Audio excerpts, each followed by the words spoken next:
Well, hey, leaders, we're so excited about the mix that's just days away. My name is Charles Ficken. I'm one of the student pastors in the area, and I'm joined by a good friend and a guy who's going to be hanging out with us on Friday night speaking.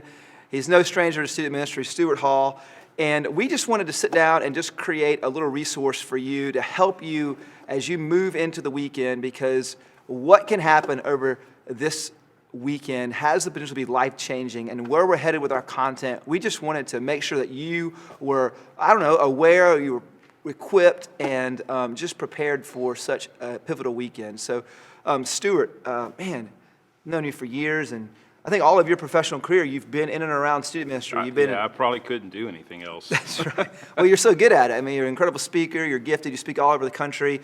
You've been a student pastor, and I mean, as long as I've known you, the heartbeat of small groups has been something that you've just, you've waved the banner for that. Small groups are so important at student ministry at large, but especially with weekends like this. Tell us why small groups matter so much. Well, one thing that I would say immediately, first of all, I'm incredibly honored to be a tiny part of what the mix has been and will be this weekend, and with Grant and Miles being there as well, you guys doing, for the first time, multiple speakers is a big deal. So thank you for that. That's an extreme honor, and I'm so excited about it. The bigger part, though, is I think youth ministry as a whole, I think probably because we understand student culture, there's been this unintentional shift toward the stage being the epicenter of everything we do. And the reality for all of us, it's not just teenagers, but adults as well. It's the relationships that we build with, especially for teenagers, a significant adult, many times other than our parent, that really becomes the mainstay in their life spiritually.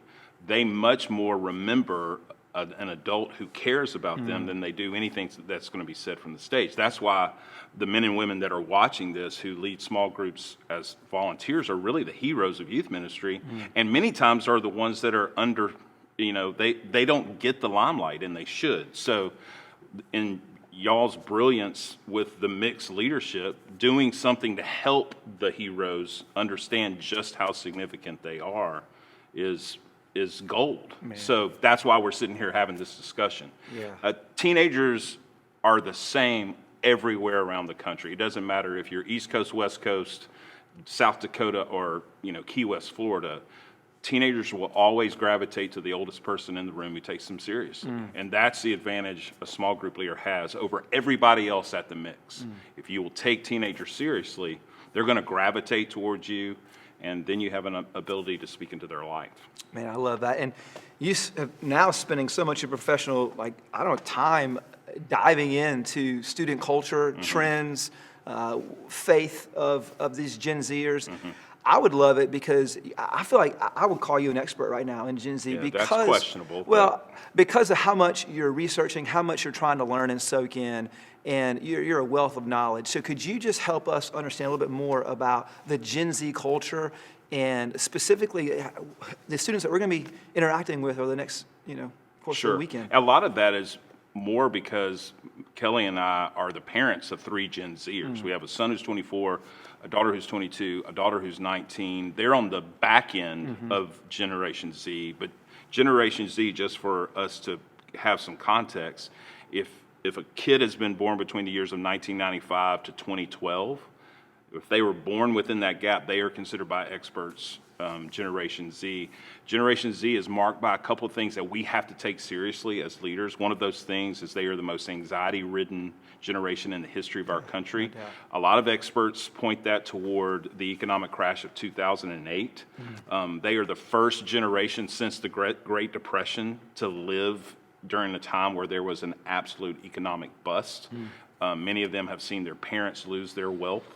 Our colleges will tell you today that there is a month to 6 week long waiting list for kids who are so anxiety ridden to get an appointment with a counselor. Our colleges aren't equipped with professional mental health professionals to help. They have coping issues, they have relationship issues. You and I have talked about this a ton. Their schedules, academic pressure, athletic pressure, all of that makes them feel like everybody's piling on top of us. I'm of the opinion the second marker of Generation Z probably contributes more to their anxiety than any other. They're the most Wi-Fi enabled generation in the history of our country. They are constantly living in a state of comparison and anxiety because they compare their behind the scenes to everybody else's highlight film. I think the data shows that 91% of Generation Z goes to bed with their phone. So they're constantly online. They're the most multiracial generation that's ever existed. This should rattle us all in a good way. By the year 2045, if you're Caucasian in our country, you'll be the minority in America. And the issue with multi-race as it relates to Generation Z isn't Generation Z. The thing I love about Generation Z is they see race and celebrate it. The issue isn't with them, it's with their parents, it's with their grandparents. So you have that element. And then the one thing that I think sticks its head up to most adults is they're the most sexually fluid generation that's ever existed. With the whole LGBTQ plus thing, 1/3 of Generation Z says they know someone that considers themselves non-binary. Some of that is more exposure than actual their own standard, but that is in existence. They're the first post-Christian generation in the history of our country, which means the authority of the Bible really holds no weight anymore with this generation. And that's a general statement. Obviously, a teenager that's coming to an event like this probably has some sort of semblance toward the scriptures and the authority of God's word. I'm of the opinion, though, that post-Christian means we have a gift because we get to reframe the gospel around the thing it should have been centered around in the first place, and that's the resurrection of Jesus from the dead. That's the gift we've been given as youth pastors and youth leaders. We get to do that. But to fly, they are the most self-directed generation that's ever existed. The reason why they're so self-directed is most of their parents are underprotective. That's a general statement, but generally speaking, experts think that the parents of Generation Z are underprotective, mostly because their parents were parented by helicopter parents. And so as a parent of a Generation Z, or many other parents in the same age bracket, we're like Carrie Underwood parents, like Jesus take the wheel, just help them. I get overwhelmed. I don't know what to do sometimes, and it's just like, you don't know what to do, you do nothing at all. Exactly. And so here's what happens as a result. Their childhood is disappearing quickly. It doesn't mean they're developing faster. It just means they're exposed to more sooner. So what you and I experienced when we were seniors in high school has now gone down to 3rd and 4th grade. And then the one thing that I don't think we could ever talk about enough is what pornography has done to this generation.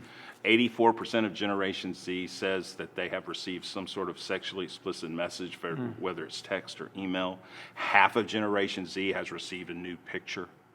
And what it's done, unfortunately, is it's caused young women to objectify themselves and young men to objectify the opposite sex. So that's what adult volunteers spending 36 concentrated hours at the mix.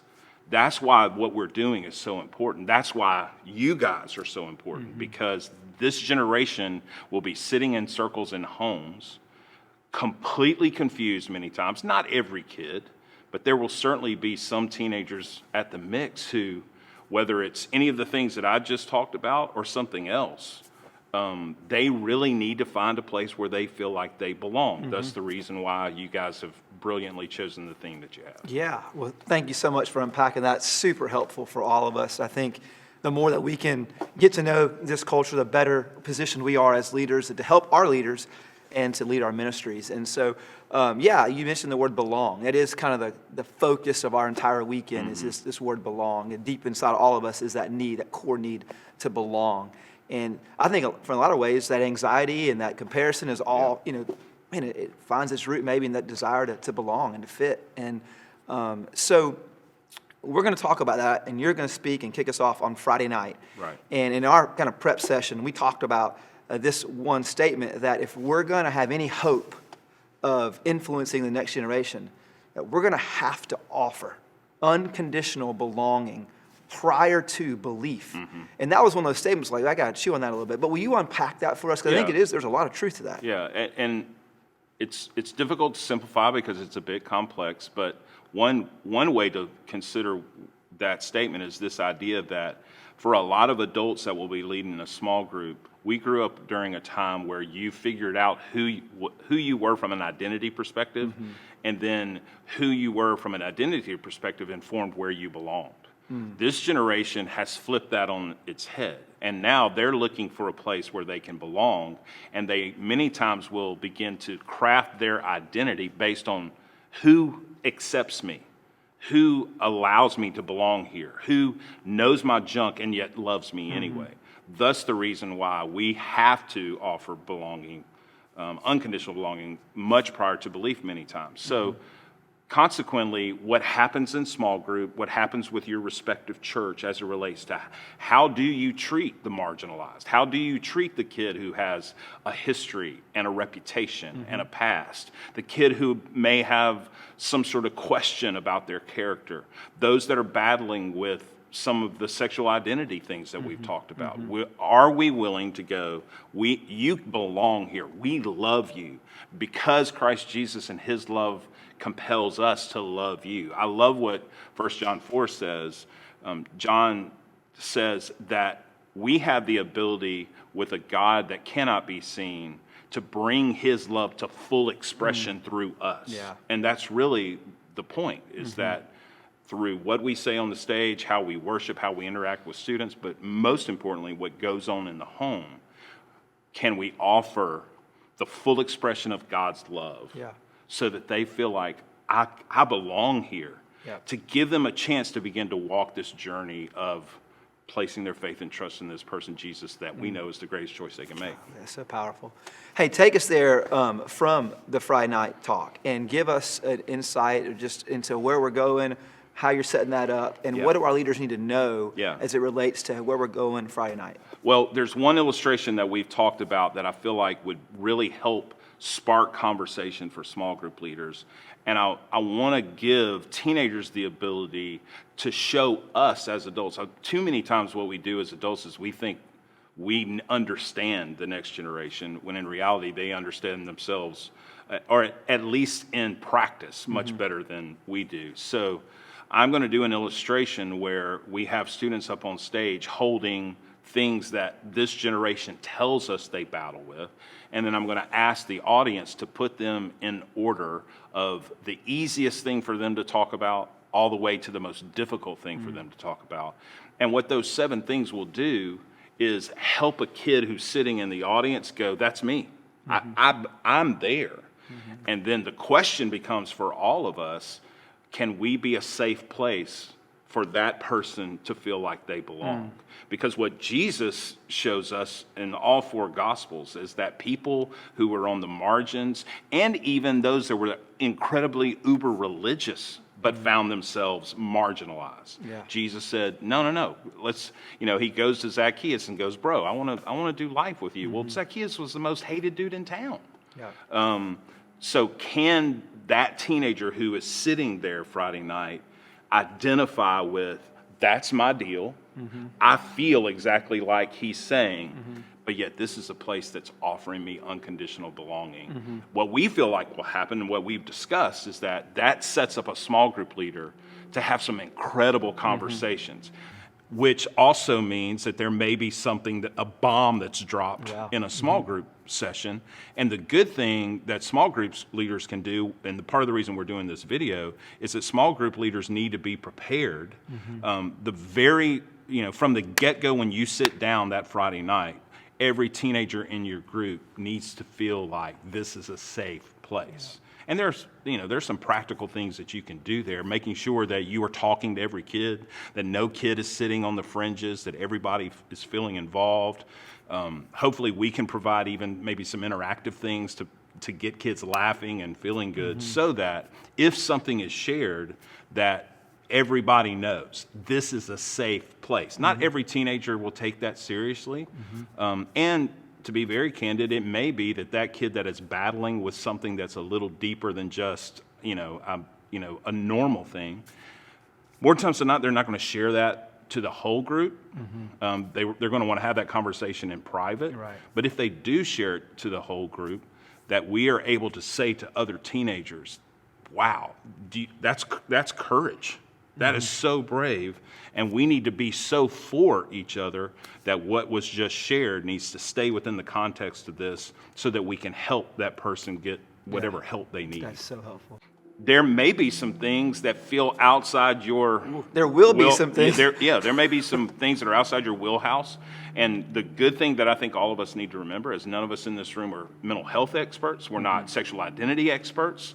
We're certainly not abuse experts. So if those things come up, then our small group leaders and youth pastors need to know we need to get kids professional help because we want them to know we care enough to help you.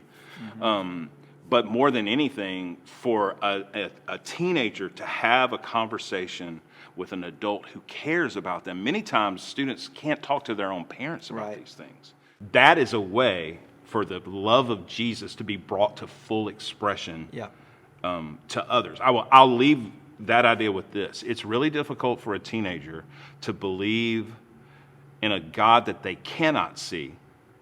It's really hard for them to believe a God that they cannot see loves them when people who claim to be following that God that they can see don't even like them. Yeah.